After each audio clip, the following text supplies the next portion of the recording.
مثلا. راح تنطيني شعر شعبي ويقابله. اي نعم.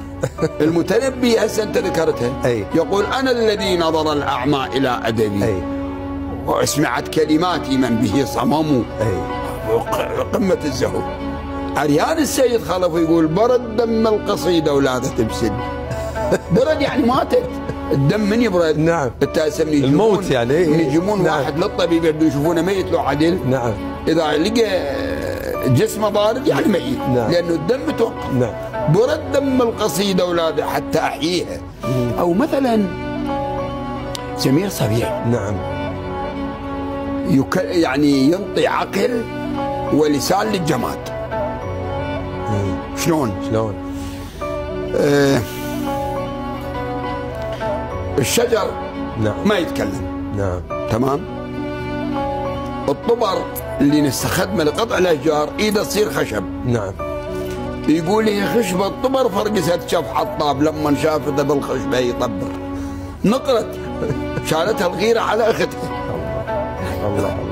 يعني انا اذكر فد مره في احدى مهرجانات المتنبي. جمعيه الشعراء الشعبيين بالبصره سوت امسيه لشعراء العرب.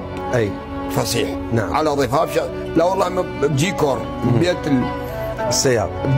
نعم. فقرأوا الشعراء الشعبيين قصائد. كان من الحضار، من كبار الحضار، نزار قباني. بعد ما كمل المهرجان تلفزيون العراق سوى لقاء ويا نزار قباني، قال له شنو رأيك بأمسية الشعر الشعبي العراقي؟ قال له والله كل قصائدنا لا تساوي بيد دارمي قالته امرأة من جنوب العراق. اللي هو ما تنسمع رحاي بس يدي يدير اطحن بقايا الروح مو شطحن شعير. قال هذا كل قصائد.